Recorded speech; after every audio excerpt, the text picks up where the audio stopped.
श्री गुरुचरित्र 20 डिसेंबर 2023 आजपासून गुरुचरित्राच्या पारायणाला प्रारंभ करीत आहोत आणि यातील फक्त मराठीत पूर्णपणे अर्थ असलेलं गुरुचरित्र सर्वांसाठी मी वाचत आहे. आधी श्री स्वामी समर्थांचा जप झालेला आहे, एक गायत्री मंत्राची माळेचं जप केलेला आहे आणि अथर्व शीर्षक गुरुचरित्राच्या पहिल्या अध्यायाला आता सुरुवात करूयात. अध्याय पहिला, मराठी भावार्थ. सर्व ग्रंथकारांच्या पद्धतीनुसार ग्रंथकर्ता सरस्वती गंगाधर यांनी ग्रंथाच्या पहिल्या अध्यायात ग्रंथ निर्विघ्नपणे सिद्धीस जाण्यासाठी सर्व देवता, साधू संत, आपले पूर्वज व गुरुजनांना वंदन करून त्यांचे आशीर्वाद घेतले आहेत. ग्रंथकाराने श्री गणेश, श्री सरस्वती तसेच ब्रह्मा, विष्णू, महेश, ऋषी, इतर सर्व देव, सिद्धी, यक्ष, किन्नर, ऋषीश्वर इत्यादींना नमन केले आहे. तसेच श्री नरसिंह सरस्वती यांची आज्ञा झाली म्हणून हा ग्रंथ लिहिला आहे.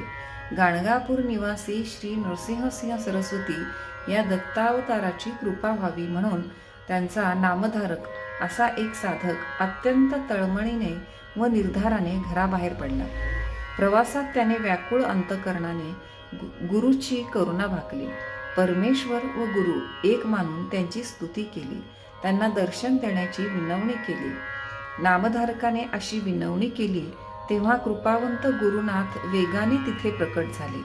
वासरासाठी गाय जशी आतुरतेने येते तसे श्री गुरु आपण होऊन त्याच्या जवळ आले. गुरुमुनी येताच नामधारकाने त्याच्या चरणयुगुलावर मस्तक ठेवून त्यांना वंदन केले. त्यांना आपल्या हृदय मंदिरात स्थान दिले. त्याचप्रमाणे त्यांची षोडशोपचारे पूजाही केली. अशा प्रकारे पहिला अध्यायातील मराठी भावार्थ इथे संपलेला आहे. इति श्री दत्तात्रेयार्पणमस्तु. गुरुचरित्राच्या दुसऱ्या अध्यायाला आता सुरुवात करूयात. पूर्वी गोदावरीच्या तीरावर अंगिरस ऋषींचा आश्रम होता. तेथे वशिष्ठादी अनेक ब्रह्मर्षी तप करीत असत. त्यामध्ये पैलमुनींचा पुत्र वेदधर्म नावाचा एक विप्र होता.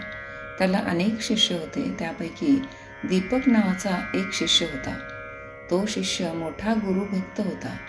शास्त्रे व पुराणे यांच्या अभ्यासात गुरुसेवा करीत असतानाच तो प्रवीण झाला.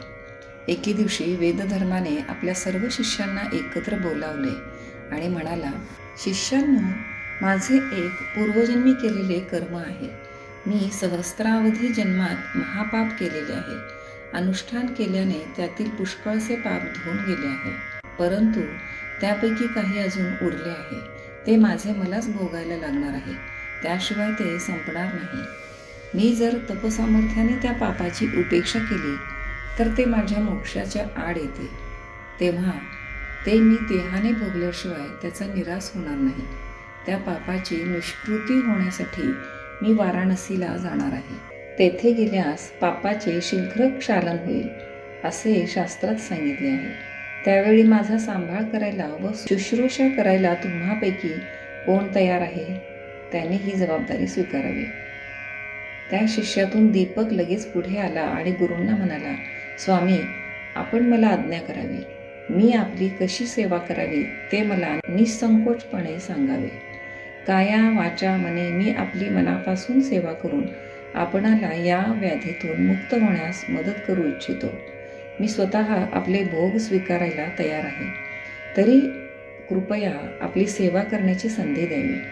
दीपकाचे वचन ऐकून वेदधर्म दीपकाला म्हणाले, दीपका, माझे भोग मलाच भोगावे लागतील. ते मुलाला किंवा शिष्याला देता येत नाहीत. मी केलेल्या पापामुळे यापुढे 21 वर्ष मी कुष्ठाने अंग झडलेला, आंधळा, पांगळा असा होईल. हे सर्व शरीराचे भोग मी 21 वर्ष भोगल्याशिवाय नष्ट होणार नाहीत. तेव्हा त्या सर्व काळामध्ये तुला माझी सेवा करण्याची इच्छा असेल तर तू मला काशीला घेऊन चल. तुझ्यामुळे ही शिष्योत्तमा मी शाश्वत पदास पोचू शकेन. काशीस मणिकर्णिकेच्या उत्तरेस कमलाश्वर तीर्थाजवळ ते गुरु शिष्य राहिले. तेथे वेदधर्मास कुष्ठरोग झाला. गुरुला दिलेल्या वचनाप्रमाणे दीपकाने गुरुची अत्यंत मनोभावे सेवा केली. गलितगात्र व चिडखोर झालेल्या गुरुच्या सर्व लहरी व त्याने केलेला छळ त्या शिष्योत्तमाने आनंदाने सोसून त्याची सेवा केली. दीपकाची गुरुसेवा पाहून भगवान शंकर प्रसन्न झाले. तुला वरदान देऊन मी तुझ्या गुरुची व्याधी नष्ट करतो, असे भगवान शंकर दीपकाला म्हणाले. परंतु गुरुची आज्ञा नसल्यामुळे दीपकाने वरदान घेण्याचे नाकारले.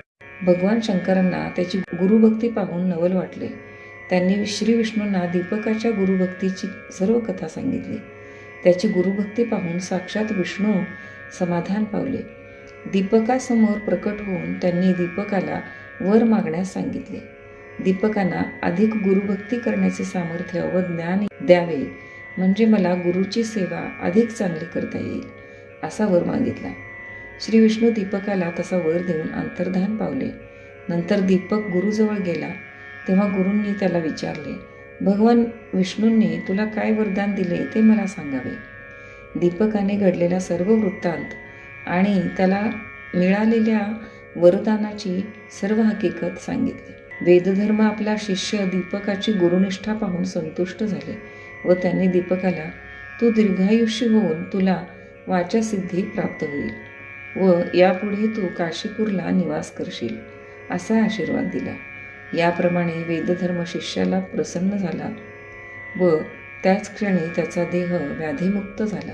इति श्री गुरुचरित्रामृते परमकथा कल्पतरौ श्री नरसिंह सरस्वत्युपाख्याने सिद्धनामधारक संवादे शिष्य दीपकाख्यानं नाम द्वितीयोऽध्यायः. श्री गुरुदत्तात्रेयार्पणमस्तु. श्री गुरुदेव दत्त. गुरुचरित्र अध्याय 3. मराठी भावार्थ. पूर्वी अंबरीश नावाचा एक राजा होता. तो निर्धारपूर्वक द्वादशी व्रत करीत असे. सर्व काळ हरिचिंतन करीत असे. त्याच्या व्रताचा भंग करण्यासाठी दुर्वास ऋषी द्वादशीला अतिथी म्हणून त्याच्याकडे आले. ती द्वादशी अशी होती की सूर्योदयानंतर एका घटकेच्या आत उपवास सोडायचा होता व अतिथी तर फारच श्रेष्ठ होता. अंबरीशला फार भय वाटू लागले. पारणे नीट पार पडेल की नाही अशी शंका वाटू लागली. दुर्वास ऋषी येताच अंबरीशाने त्यांना नम्रपणे वंदन करून पाद्य अर्घ्य इत्यादी देऊन त्यांची यथोपचार पूजा केली. त्याने दुर्वासाची विनवणी केली. आज एक घटिकाच साधन द्वादशी आहे, तेव्हा कृपा करून आपले प्रातः अनुष्ठान लवकर समाप्त करून भोजनाला घटकेच्या आत यावे. इति श्री गुरुचरित्रामृते परमकथा कल्पतरो श्री नरसिंह सरस्वत्युपाख्याने सिद्धनामधारक संवादे अंबरीशव्रत निरूपणं नाम तृतीयोऽध्यायः. श्री गुरुदत्तात्रेयार्पणमस्तु. श्री गुरुचरित्राचा अध्याय 4. मराठी भावार्थ. ब्रह्मदेवाने आपल्या मनापासून 7 मानसपुत्र निर्माण केले. मरीची, अत्री, अंगिरस, पुलत्स्य, पुलक, क्रतू आणि वसिष्ठ. या 7 पुत्रांपैकी अत्री हा मुख्य. यांच्यापासून गुरुपरंपरा चालू झाली. अत्री ऋषीची भार्या अनुसया ही सर्व पतिव्रतात श्रेष्ठ व जगदंबा होती. तिच्या सौंदर्याचे लक्षण वर्णू शकेल असा कोणी नाही. प्रत्यक्ष चंद्र जिचा पुत्र, तिचे रूप काय वर्णावे. ती पतीची उत्तम सेवा करीत असे. ती स्वर्गाचे ऐश्वर्य लवकरच घेईल म्हणून सर्व देव भयभीत झाले व चिंता करू लागले. इंद्र आणि देव एकत्र येऊन ब्रह्मा, विष्णू व शंकर यांच्याकडे गेले व त्यांनी अत्री ऋषीचे शुद्ध आचरण वर्णन करून प्रार्थना केली. अत्री ऋषीची पत्नी अनुसया काया वाचा मने व भक्तीने पती सेवा करते. तसेच अतिथी पूजनही मोठ्या आनंदाने करते. कोणीही अतिथी त्या आश्रमातून विन्मुख गेला नाही, अशी तिची ख्याती होती. तेव्हा आमचे स्वर्गस्थान टिकून राहण्यासाठी आपण काही उपाय करावा, असे सर्व देव विनवू लागले. हे ऐकून ब्रह्मा, विष्णू, महेश हे पतिव्रता अनुसयेचा व्रतभंग करून तिला भूलोकी ठेवून किंवा विवस्वानाचा पुत्र जो यम त्याच्या नगरास पाठवू असे ठरवून निघाले. सतीचे सत्व पाहण्यासाठी त्या तिघांनी भिक्षुकाचे रूप धारण केले व अत्रींच्या आश्रमात अभ्यागत म्हणून आले.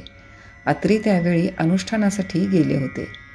तेव्हा ते तिघे इकडे आश्रमात आले आणि अनुसयेला आश्वासन देऊन म्हणाले, आम्ही अतिथी ब्राह्मण आहोत, भुकेने व्याकुळ झालो आहोत, तरी आम्हाला लवकर अन्न द्यावे, अन्यथा हे सती आम्ही दुसरीकडे जातो. तुमच्या आश्रमात अभ्यागताला नित्य अन्न संतर्पण होत असते अशी ख्याती ऐकली म्हणून आलो आहोत. हे ऐकून अनुसयेने त्यांना बसायला आसन देऊन अर्ध्य पाद्य इत्यादी देऊन व स्नान करावयास सांगून गंधाक्षता व पुष्प अर्पण केली. अतिथी म्हणाले, आम्ही स्नान करून आलो आहोत. अत्री ऋषी येईपर्यंत फार उशीर होईल, तरी आम्हाला लवकर भोजन द्यावे. अतिथीची अशी इच्छा समजून त्यांना भोजनास बसावयास आसने मांडली. शाकभाज्या व स्वयंपाक घेऊन आली. तेव्हा ते तिला म्हणाले, अगे स्त्रिये, आम्ही अतिथी दुरून आलो आहोत. तुला पाहून आणखी एक इच्छा उपजली आहे. तू आम्हाला विवस्त्र होऊन अन्न वाढावे, अन्यथा आम्ही भोजन स्वीकारणार नाही. असे अतिथीचे वचन ऐकून अनुसयेने क्षणभर विचार केला की हे विप्र माझे मन पाहायला आले आहेत. तेव्हा हे नक्की कोणीतरी अवतारी पुरुष असावेत. अतिथी विन्मुख जातील तर आपल्या तपाची हानी होईल. अतिथींचे स्वागत करण्यासंबंधीची आज्ञा मी कशी उल्लंघन करू? माझे मन निर्मळ आहे. तो दुष्ट मदन मला काय करील? पतीचे जे तपोबल आहे तेच मला तारील. असा विचार करून ती म्हणाली, ठीक आहे, तुम्ही आपल्या इच्छेप्रमाणे भोजन करावे. मी आपणास अन्न वाढेन. मग तिने स्वयंपाकगृहात जाऊन पतीच्या चरणांचे चिंतन करून मनात संकल्प केला, हे अतिथी माझे बालके आहेत. सती अनुसया विवस्त्र होऊन अन्नोदक घेऊन बाहेर आली आणि पाहते ते तिघे अतिथी बालके होऊन भोजन पात्राजवळ येऊन बसली होती.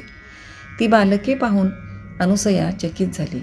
भुकेने ती बालके रडू लागली म्हणून पुन्हा वस्त्रे नेसून त्या बालकांजवळ आली. त्यांना मांडीवर घेऊन स्तनपान दिले. एकाचे झाले की दुसऱ्याला स्तनपान देऊन त्यांच्या क्षुधेचे निवारण केले. त्यांना पाळण्यात झोप लागली. अत्री भार्या अनुसयेसारखी श्रेष्ठ पतिव्रता पूर्वी कोणी पाहिली नव्हती. ती आता ब्रह्मा विष्णू महेश यांची माता झाली. तिची कीर्ती त्रैलोक्यात झाली.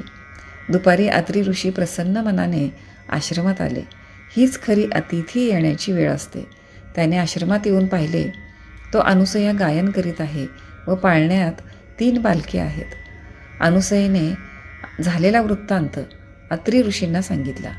ऋषींनी अंतर्दृष्टीने ओळखले की ही 3ही बालके म्हणजे ब्रह्मा विष्णू महेशच आहेत आणि त्यांनी लगेच त्यांना नमस्कार केला. ती बालके पाळण्यात राहिली. शिवाय तिघेही देव स्वतःच्या रूपात समक्ष उभे राहिले व अत्रींना म्हणाले, अत्री ऋषे, अनुसये, तुमचे तप व हिचे पातिव्रत्य अद्वितीय आहे. तुमच्या भक्तीने आम्ही संतुष्ट झालो आहोत. तरी जे वर आपणास इष्ट वाटतील ते मागावे. अत्री ऋषी म्हणाले, अनुसूयेच्या इच्छेप्रमाणे ही 3ही बालके आमच्या घरी पुत्र म्हणून राहावेत. या 3ही बालकांनी एकरूप व्हावे. त्याप्रमाणे अनुसयेच्या घरी त्रिमूर्ती एक बालक म्हणून राहिले. त्याचे नाव दत्तात्रेय असून सिद्ध गुरुचे मूळपीठ तेच आहे. पुढे ब्रह्मदेवाचा बालावतार हाच चंद्र आणि शंकराचा बालावतार हाच दुर्वास.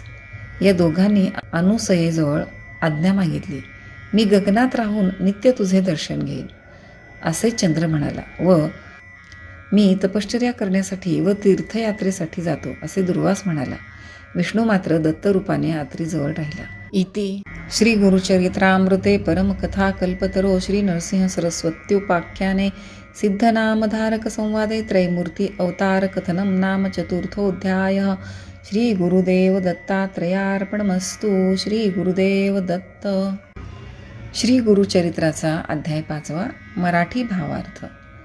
कलियुगात पिठापूर या दक्षिण भारतातील एका नगरात आपळराज व सुमती हे ब्राह्मण दाम्पत्य राहत होते.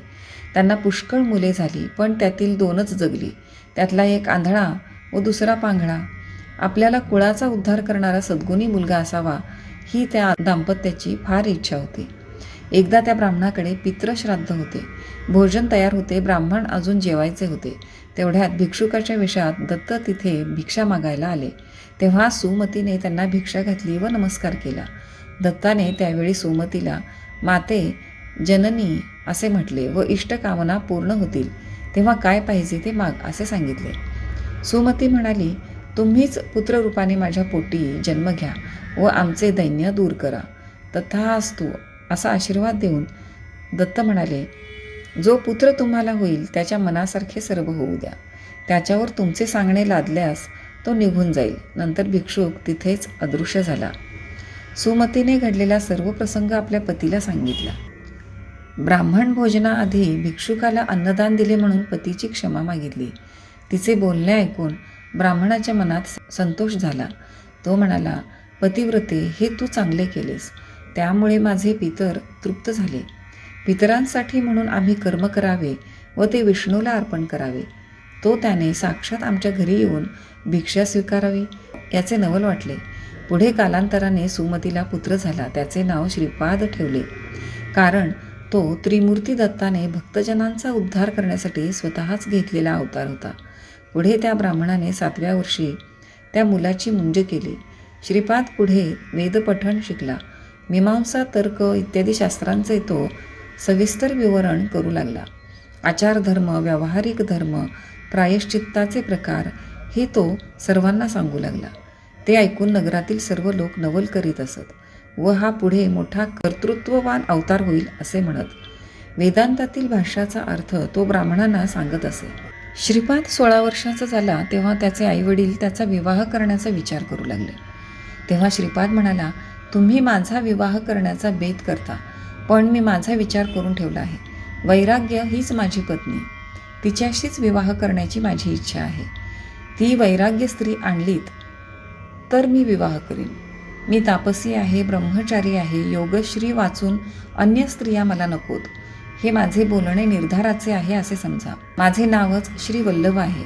तेव्हा त्रिमूर्ती दत्तांच्या त्या अवतारात त्यांचे नाव श्रीपाद श्री वल्लभ असे झाले. त्याचे बोलणे ऐकून सुमती अत्यंत दुःखी अंतकरणाने श्रीपादाला म्हणाली, तुमच्यामुळे आम्हाला आमच्या दुःखाचा विसर पडला. तू आम्हाला म्हातारपणी सांभाळशील, आम्हाला दैन्यापासून दूर ठेवशील असे वाटत होते. तुझे वडील बंधू एक पांगळा व दुसरा आंधळा आहे. त्यांचे पोषण आता कोण करील? आमचे रक्षण कोण करील? आईचे बोलणे ऐकून श्रीपादाने त्या दोन्ही भावंडाकडे अमृतमय दृष्टीने पाहिले. तो काय, त्यांचे वैगुण्य नाहीसे झाले. पांगळ्याला पाय व आंधळ्याला दृष्टी प्राप्त झाली. महात्माच्या दृष्टीपाताने त्या मुलांना योग्यता प्राप्त झाली. तत्क्षणी त्यांना वेद, शास्त्रे, व्याकरण वगैरे सर्व अवगत झाले. दोघेजण आम्ही कृतार्थ झालो असे म्हणत त्याच्या पाया पडले. वंशात अखंड संपत्ती, सुख व विद्या नांदेल असा आशीर्वाद देऊन तो साधू लोकांना दीक्षा देऊन त्यांचा उद्धार करण्यासाठी उत्तरेस वदरिकाश्रमात गेला व नारायणाची भेट घेऊन त्याने आपले अवतार कार्य निश्चित केले. इति श्री गुरुचरित्रामृते परमकथाकल्पतरो श्री नृसिंह सरस्वत्योपाख्याने सिद्धनामधारक संवादे दत्तात्रेय श्रीपादावतारकथनं नाम पंचमोऽध्यायः. श्री गुरुदत्तात्रेयार्पणमस्तु. श्री गुरुदेव दत्त. श्री गुरुचरित्र अध्याय 6. मराठी भावार्थ. पुलत्स्य या ब्राह्मणाची पत्नी कैकयी ही मोठी ईश्वरभक्त होती. ती नित्यनेमाने शिवलिंगाचे पूजन करीत असे. त्याशिवाय ती अन्नग्रहण करीत नसे. एके दिवशी पूजेच्या वेळी शिवलिंग काही केल्या सापडेना. शेवटी आपला व्रतभंग होऊ नये म्हणून तिने मातीचे शिवलिंग तयार केले व ती त्याची पूजा करू लागली. त्यावेळी तिचा पुत्र रावण मातेच्या दर्शनासाठी तिथे आला. आईला नमस्कार करून त्याने मातेला विचारले, तू कोणाची पूजा करतेस व कशासाठी करतेस? तेव्हा कैकयी म्हणाली, शिवलिंगाची पूजा केल्याने कैलासपद प्राप्त होते. तेव्हा रावण म्हणाला, मी तुझा पराक्रमी पुत्र असताना मृत्तिकेच्या लिंगाची कशाला पूजा करतेस? मी तुला कैलास पर्वतच आणून देतो. रावणाने आईजवळ प्रतिज्ञा केली, मी कैलासासह शंकर पार्वती यांना लवकरच लंकेत घेऊन येतो असे म्हणून तो त्वरेने शुभ्र सुंदर कैलास पर्वताजवळ आला आणि आपल्या 20 हातांचा जोर लावून कैलास पर्वत उपटू लागला. शेवटी आपल्या 10 शिरांचा जोर लावून कैलास पर्वत उचलण्याचा प्रयत्न करू लागला. कैलासावरील देवगण भयभीत झाले. पार्वती भिवून शंकराजवळ आली. कैलासाला काय झाले, असे हादरे का बसतात असे विचारू लागले. तेव्हा शंकर तिला म्हणाले, तू चिंता करू नकोस. रावण हा माझा भक्त भक्तीचे खेळ करीत आहे. हे ऐकून आपण सर्व देवगणांचे रक्षण करावे असे तिने शंकराला विनविले. उमेची विनंती ऐकून शंकराने डाव्या हाताने कैलासाला दाब दिला. त्यामुळे रावणाची 10 मस्तके व 20 हात पर्वत आणि जमिनीच्या सांध्यात अडकले. त्यामुळे रावण भक्तीने विनवू लागला व आपल्याला ह्या संकटातून सोडवावे म्हणून प्रार्थना करू लागला. रावणाची विनंती ऐकून शंकराने त्याची सुटका केली. तेव्हा रावण शंकराला म्हणाला, कैलास पर्वत लंकेला न्यावा या कारणाने मी आलो आहे. कारण शंकराची नित्य पूजा करावी असे माझ्या मातेचे व्रत आहे. तेव्हा शंकर म्हणाला, जर पूजेचे एवढे अगत्य असेल तर कैलासच काय घेऊन बसलास? मी तुला माझे आत्मलिंग देतो. तुझ्या मनातील वासना पूर्ण करेल असे हे आत्मलिंग आहे. हे लिंग म्हणजे माझा प्राण आहे. ज्याच्याजवळ हे लिंग असेल त्याला मृत्यू नाही. याचे दर्शन घेतल्याने सर्व दोष नष्ट होतील. परंतु हे तुझ्या नगरात घेऊन जाताना वाटेत कुठे ठेवू नकोस. तुझ्या नगरी गेल्यानंतर 3 वर्षे तू याची पूजा कर, म्हणजे तुला ईश्वरपद प्राप्त होईल. हा सारा प्रकार देवर्षी नारदाला कळला. तो अत्यंत त्वरेने इंद्रलोकास गेला. नारद इंद्राला म्हणाला, शंकराने रावणाला अमरत्व दिले आहे. लंकेश्वर रावणाला शंकराने आत्मलिंग दिले आहे, त्यामुळे तो आता अमर होणार. हे ऐकून इंद्र नारदाला म्हणाला, नारदा, आता यावर काय उपाय करायचा तो तू लवकर सुचव. तेव्हा नारदाच्या म्हणण्याप्रमाणे इंद्र नारदासह ब्रह्मदेवाकडे गेले व झाला प्रकार ब्रह्मदेवाला सांगितला. ब्रह्मदेव इंद्राला म्हणाला, आपण लवकर वैकुंठाला जाऊन विष्णूला भेटूया. तोच यावर निश्चितपणे काही उपाय सांगू शकेल. तेथे नारायणाची भेट झाली. तो सर्व वृत्तांत ऐकून संतप्त झाला. देवकार्याचा नाश झाला असे म्हणून शंकराला भेटण्यास कैलासाला गेला आणि शंकराला म्हणाला, आपण हे काय केलेत? रावणासारख्या क्रूर दैत्याला प्राणलिंग देऊन अमरत्व दिलेत. त्यामुळे सर्व देवपणा त्याच्या घरी गेला. तो आता स्वर्ग नक्कीच हस्तगत करील. विष्णूने आपल्या सुदर्शन चक्राने सूर्य झाकून टाकला आणि विष्णू नारदाला म्हणाले, रावणाला स्नान संध्या वेळेवर करायची सवय आहे. तेव्हा तू पुढे जाऊन त्याच्याशी बोलत बसून त्याला पुढे जाण्यास विलंब कर. मी गणेशाला विघ्न निर्माण करण्यास पाठवितो. गणेशाला बोलावून घेतले. रावण नेहमी तुझी उपेक्षा करतो आणि सर्व देव तुला वंदन करतात. त्याने शंकराला फसवून अतिशय महत्त्वाचे मौल्यवान असे प्राणलिंग नेले आहे. तेव्हा तू बटूचे रूप घेऊन रावणाकडे जा. शंकरांना त्याला प्राणलिंग जमिनीवर ठेवू नको असे बजावले आहे. वाटेत सूर्यास्त होईल तेव्हा रावणाला सायन संध्या करण्यासाठी ते प्राणलिंग कोणाकडे तरी द्यावे लागेल. तेव्हा तू बालकाच्या रूपाने त्याच्याजवळ जाऊन ते आत्मलिंग सांभाळण्यासाठी घे. रावण विश्वासाने ते तुझ्याकडे देईल. ते तू भूमीवर ठेव. गणेश ब्रह्मचार्याच्या वेशात तिथे आला. एका बाजूस समिधा तोडीत असल्याचे भासवून त्याने रावणाचे लक्ष आपल्याकडे वेधून घेतले. रावणाला पाहून गणेश घाबरला व तेथून पळून जाऊ लागला. तेव्हा रावणाने त्याला अभय दिले. रावण त्याच्याजवळ गेला. त्याला विश्वासात घेऊन आपली संध्या होईपर्यंत लिंग हातात धरून ठेवण्यास सांगितले. गणेशाने त्याची विनंती मान्य केली. परंतु मी लहान आहे, तेव्हा मला हे लिंग हातात घेऊन जास्त वेळ उभे राहता येणार नाही. माझे हात दुखायला लागतील. तेव्हा मी तुला 3 वेळा हाक मारेन. तरी तू आला नाहीस तर मी आत्मलिंग हातातून खाली ठेवीन असे म्हणाला. रावण अर्ध्य देत असताना गणेशाने रावणास हाका मारण्यास सुरुवात केली. परंतु रावण ध्यान करीत होता, त्यामुळे तो 3 हाका झाल्या तरी आला नाही. शेवटी गणेशाने सर्व देवांना साक्षी ठेवून हातातील लिंग जमिनीवर ठेवले. हे समजताच रावणाने गणेशास मारायला सुरुवात केली. मी माझ्या वडिलांना सांगतो असे सांगून गणेश तिथून निघून गेला. रावणाने अतिशय बळाने लिंग उचलण्याचा प्रयत्न केला. ते उचलले गेले नाही, परंतु गोकर्णासारखे लांब झाले. महाबळी रावणाचा उपाय चालेना म्हणून या लिंगाला महाबळेश्वर असे म्हणतात. पुढे ते गोकर्ण क्षेत्र म्हणून प्रख्यात झाले. इति श्री गुरुचरित्रामृते परमकथा कल्पतरो श्री नृसिंह सरस्वत्युपाख्याने सिद्धनामधारक संवादे गोकर्ण महिमा महाबळेश्वरलिंग स्थापनं नाम 6ठोऽध्यायः. श्री गुरुदत्तात्रेयार्पणमस्तु. श्री गुरुदेव दत्त. श्री गुरुचरित्र अध्याय 7 मराठी भावार्थ. मित्रासह हा इक्ष्वाकू वंशातला राजा अरण्यात शिकारीला गेला असता त्याने एका राक्षसाला मारले. त्या राक्षसाच्या भावाने राजाचा सूड घेण्यासाठी मानवी रूप मायावी शक्तीने धारण केले व राजाचा विश्वास संपादन करून त्याचा विश्वासू सेवक झाला. पुढे श्राद्धाच्या दिवशी त्याने ऋषींना कपटाने आचार्याकडून नरमांस शिजवून भोजनात वाढले. हे वशिष्ठ मुनीच्या लक्षात आले. त्यांनी राजाला दोषी ठरवून 12 वर्षे ब्रह्मराक्षस होशील असा शाप दिला. राजा उलट शाप देणार होता, परंतु राणी मदयंतीने त्याचे निवारण केले. तेव्हा राजाने शापजल स्वतःच्या पायावर टाकले. वशिष्ठांच्या शापाप्रमाणे तो ब्रह्मराक्षस झाला. पायावर पडलेल्या शापजलाने त्याचे पाय काळे झाले, म्हणून त्याला कल्माशपद असे नाव पडले. राजा अरण्यात नरमांस व इतर प्राण्यांचे मांस खाऊन राहत होता. एकदा एक ब्राह्मण जोडपे त्या अरण्यातून जात असता तो ब्राह्मणाला मारू लागला.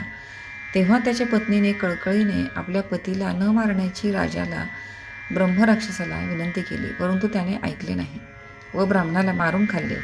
म्हणून त्या पतिव्रतेने राजाला शाप दिला, तू जेव्हा 12 वर्षाने शापमुक्त होशील तेव्हा तुला मदयंतीजवळ भोग भोगता येणार नाहीत.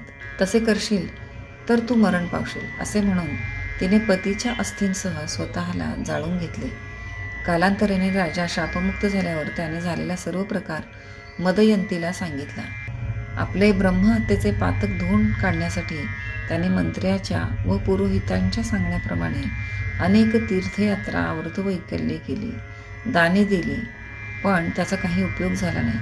तो एकदा मिथिला नगरी बाहेर एका वृक्षाखाली खिन्न मनाने विचार करीत बसला असता गौतम ऋषीची भेट झाली. त्यांनी राजाची विचारपूस केली. तेव्हा त्यांनी ब्रह्महत्येचे पातक जाण्यासाठी गोकर्ण महाबळेश्वराची महती सांगितली व तेथे दर्शनास जाण्यास सांगितले. राजाने याची कोणास प्रचिती आली आहे का असे ऋषींना विचारले. तेव्हा गौतम ऋषींनी पुढील कथा सांगितली. एकदा गौतम ऋषी गोकर्ण क्षेत्री गेले असता तिथे त्यांना एक चांडाळ स्त्री खुरडत जाताना दिसली. ती वृद्ध आंधळी व कुष्ठरोगी होती. ती आता थोड्याच वेळात मरणार आहे असे दिसत होते. तेवढ्यात तिथे 4 शिवदूत दिव्य विमानातून तिला घेऊन जाण्यासाठी आलेले दिसले. तेव्हा गौतमांनी अशा पापिणी स्त्रीला तुम्ही शिवलोकी कसे काय नेता असे विचारले. त्यावेळी शिवदूतांनी तिची पूर्वजन्मीची कथा सांगितली. ही स्त्री पूर्वजन्मी ब्राह्मण मुलगी होती. तिचे नाव सौदामिनी होते. ती फार सौंदर्यवान होती. ती उपवर झाल्यावर तिच्या वडिलांनी तिला एका ब्राह्मणाशी विवाह लावून दिला. दुर्दैवाने तिचा पती अल्पायुषी ठरला व कारागृह झाला. पुढे त्या तरुण विधवेने व्याभिचार केला. तो उघडकीस आल्यावर तिच्या नातेवाईकांनी तिच्यावर बहिष्कार टाकला व ती उघडपणे दुराचार करू लागली. पुढे तिने एका वाण्याशी विवाह केला. ती नेहमी मद्यमांस सेवन करीत असे. एकदा तिने दारूच्या नशेत बकरा समजून वासरू मारले. वासराचे मुंडके शिंकाळ्यात ठेवून मांस शिजवले व आपल्याबरोबर नवऱ्यास खाऊ घातले. संध्याकाळी नशा उतरल्यावर तिला आपण केलेली चूक लक्षात आली. तिला खूप पश्चाताप झाला व तिने शंकराची प्रार्थना करून माफी मागितली. झालेला सर्व प्रकार नवऱ्याला कळू नये व वाघाने वासरू नेले म्हणून मोठ्याने शोक करू लागले. पुढे कालांतराने तिला मरण आले व ती नरकात गेली. नंतर तिला चांडाळ योनीमध्ये जन्म मिळाला. पूर्वजन्मीच्या पापामुळे ती जन्मांध झाली. पुढे तिचे आई वडील मरण पावले. त्यातच तिला कुष्ठरोग झाला. इतर भिकाऱ्याबरोबर भीक मागत जात असताना ती शिवरात्रीला गोकर्ण महाबळेश्वराला आली. एका यात्रेकरूने तिच्या हातावर काही बिल्वपत्रे ठेवली. त्याचा वास घेतल्यानंतर तिला समजले ही खाण्याची वस्तू नाही, म्हणून तिने ती बिल्वपत्रे फेकून दिली. ती नेमकी शिवलिंगावर पडली. रात्रभर जागरण झाले व भिक्षाही मिळाली नाही, म्हणून तिला उपवासही घडला. अजाणतेपणे तिच्याकडून हे पुण्यकर्म घडले, म्हणून शिवशंकर तिच्यावर प्रसन्न झाले व त्यांनी शिवदूतांना तिला शिवलोकी नेण्याची आज्ञा केली. तिचा देह विमानाने शिवलोकात घेऊन गेले. गौतम ऋषींनी सांगितलेली कथा ऐकून राजाने गोकर्णास जायचे ठरवले. गोकर्णास गेल्यामुळे राजा पापमुक्त झाला.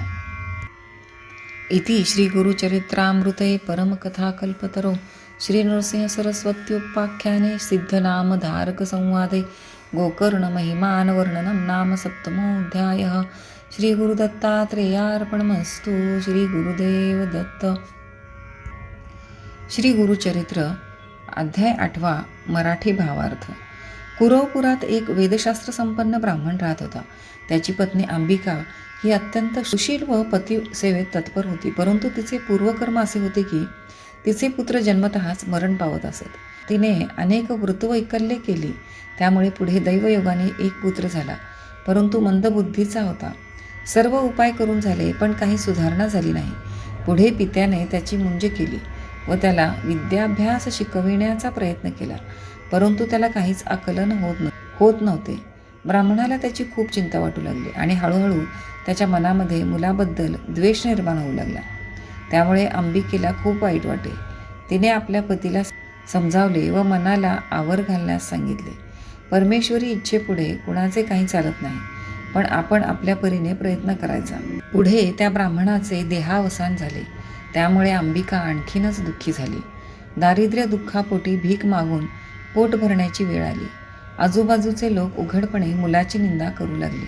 पुढे त्या मुलाला जननिंदा असह्य होऊन तो आपल्या आईला म्हणाला, मी तुझा मुलगा असून तुला पोसू शकत नाही. लोक माझी निंदा करतात, तेव्हा मी अरण्यात निघून जातो. मुलाचे बोलणे ऐकून अंबिकेला खूप वाईट वाटले. ती आपल्या मुलासह आपला देह गंगार्पण करण्यासाठी निघाली. गंगातीरी गेले असता तिला श्रीपादयती गंगेत स्नान करताना दिसले. तिकडे मुलासह जाऊन त्यांच्या पायी नतमस्तक होऊन त्यांना आपली सर्व परिस्थिती सांगितली आणि आपण गंगेत प्राणार्पण करीत आहोत असे सांगितले. तसेच आत्महत्या हे पाप आहे, परंतु मला आता सर्व असह्य होत आहे, तरी आपण आम्हाला तारावे अशी ती श्रीपादयतींना विनंती केली. तेव्हा श्रीपादयतींनी तिचे सांत्वन केले. त्यांनी तिला शनिवारी प्रदोष असता शिवपूजा करण्यास सांगितले. या पूजेचे महात्म्य तिला पटावे म्हणून पुढील कथा सांगितली. राजा चंद्रसेन व त्याचा मित्र मणिभद्र यांच्याजवळ शंकराने दिलेला परिसाचा गुण असलेला चिंतामणी होता. राजा महाकालेश्वर मंदिरात शिवार्चन करीत होता. तेथील पूजा पाहून काही गवळ्यांना मुलांनी दगड मांडून भक्तिभावाने शिवपूजा आरंभिली. सायंकाळी झाली तशी सर्व मुले घरी निघून गेली. परंतु एक मुलगा तसाच डोळे मिटून शिव आराधना करीत बसला. रात्र होताच त्या मुलाची माता तिथे आली व सर्व पूजा उधळून देऊन मुलाला मारत घरी घेऊन गेली. मुलगा रडू लागला व दुःखावेगाने बेशुद्ध पडला. त्याच्या भक्तीने शिवशंकर प्रसन्न झाले. त्यांनी मुलाला दर्शन दिले व एक रत्नजडित देवालय तेथे निर्माण केले. त्याला वरदान दिले व त्याच्या सांगण्यावरून त्यांच्या आईला क्षमा केली आणि तिच्या वंशात नारायणाचा अवतार निर्माण होईल असा वर दिला, कारण तिला प्रदोष समयीची पूजा दृष्टीस पडली होती. श्रीपादयतींनी ब्राह्मण स्त्रीला शनी प्रदोष समयी शंकराची पूजा केल्यास तुझ्या कुळात माझ्यासारखा पुत्र होईल असा आशीर्वाद दिला. त्यांनी तिच्या मुलाच्या मस्तकावर हात ठेवून त्याला महाज्ञानी केले. अंबिका श्रीपादयतींना म्हणाली, माझ्या पूर्वजन्मीच्या पुण्याईमुळे मला आपले दर्शन झाले. आपण सांगितल्याप्रमाणे मी आपलीच प्रदोषसमयी पूजा करेन असा निश्चय केला आहे. त्याचप्रमाणे तिने केले व तिची पूजा सफल झाली आणि तिचा पुत्र महाज्ञानी व वेदशास्त्र संपन्न झाला. सर्वांना तो श्रेष्ठ व पूज्य वाटू लागला. अशा प्रकारे त्या पतिपत्नीवर गुरुकृपा झाली. इति श्री गुरुचरित्रामृते परमकथाकल्पतरो श्री नरसिंह सरस्वत्युपाख्याने सिद्धनामधारक संवादे शनि प्रदोषवृत महात्म्य कथनं नाम अष्टमोऽध्यायः. श्री गुरुदत्तात्रेयार्पणमस्तु. श्री गुरुदेव दत्त. श्री गुरुचरित्र अध्याय 9. मराठी भावार्थ. कुरवपुरामध्ये श्रीपादांनी एका धोब्याला कसा अनुग्रह दिला त्याची ही कथा आहे. श्रीपादस्वामी नित्यनेमाप्रमाणे गंगेवरती स्नान संध्या करण्यासाठी तिन्ही त्रिकाळ जात असत. त्या गंगेच्या काठावर एक धोबी रोज कपडे धुवायला जात असे व गुरुमूर्तींना नित्य नमस्कार करीत असे. एक दिवस श्रीपाद धोब्याला म्हणाले, तू नियमितपणे निरपेक्ष बुद्धीने मला वंदन करतोस, तेव्हा तुझी ही भक्ती पाहून मी अत्यंत संतुष्ट झालो आहे. यापुढे तू काही नित्योपासना केलीस तर तुझी संसाराची चिंता दूर होईल. त्याचप्रमाणे तो नित्यसेवा करण्यास आश्रमात जाऊ लागला. रोज आश्रमामध्ये झाडलोट करून सडासंमार्जन करू लागला. तसेच पडेल ते काम सेवाभावाने करू लागला. एकदा वसंत ऋतूतील वैशाख महिन्यात त्या नदीतून एका नावेमध्ये बसून म्लेच्छ राजा आपल्या स्त्रियांसह नौका विहार करताना त्याला दिसला. त्या सर्वांनी उत्तम आभूषणे वस्त्रे परिधान केली होती व त्याचे सर्व सैन्य नदी तीरावर थांबले होते. राजाचे सर्व ऐश्वर्य पाहून धोब्याला नवल वाटले. आपल्या नशिबी आलेले दारिद्र्य पाहून तो दुःखी झाला. राजाची पूर्वपुण्याई म्हणून त्याला हे सर्व वैभव प्राप्त झाले. आपल्यावर गुरुकृपा होऊन असे ऐश्वर्य मिळावे अशी मनात इच्छा निर्माण झाली. श्रीपाद स्वामींनी त्याच्या मनातील इच्छा ओळखली. गुरूंनी त्याला जवळ बोलावून घेतले व कसली चिंता करतोस असे विचारले. राजाचे ऐश्वर्य पाहून माझ्या मनात असे सुख मिळावे अशी इच्छा निर्माण झाली व आपली सेवा करीत असताना मन विचलित झाले, तरी मला क्षमा करावी. तेव्हा श्रीपाद स्वामी म्हणाले, जन्मापासून तू खूप कष्ट व हालापेष्टा सहन करीत आहेस. तुझ्या मनातील तमोगुणामुळे तुला राज्यपद भोगावेसे वाटते. सर्व इंद्रियांचे शमन केल्याशिवाय मन निर्मळ राहत नाही आणि उपासनेमध्ये वितुष्ट निर्माण होते.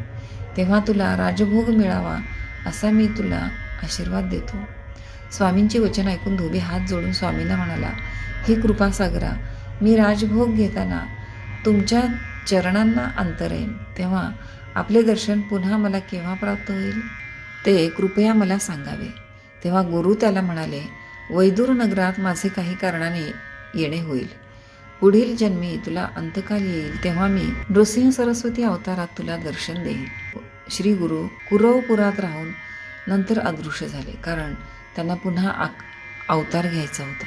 इति श्री गुरुचरित्रामृते परमकथा कल्पतरो श्री नरसिंह सरस्वत्युपाख्याने सिद्धनामधारक संवादे रजकवर प्रदानं तथा श्रीपाद निजानंद गमनं नाम 9मोऽध्यायः.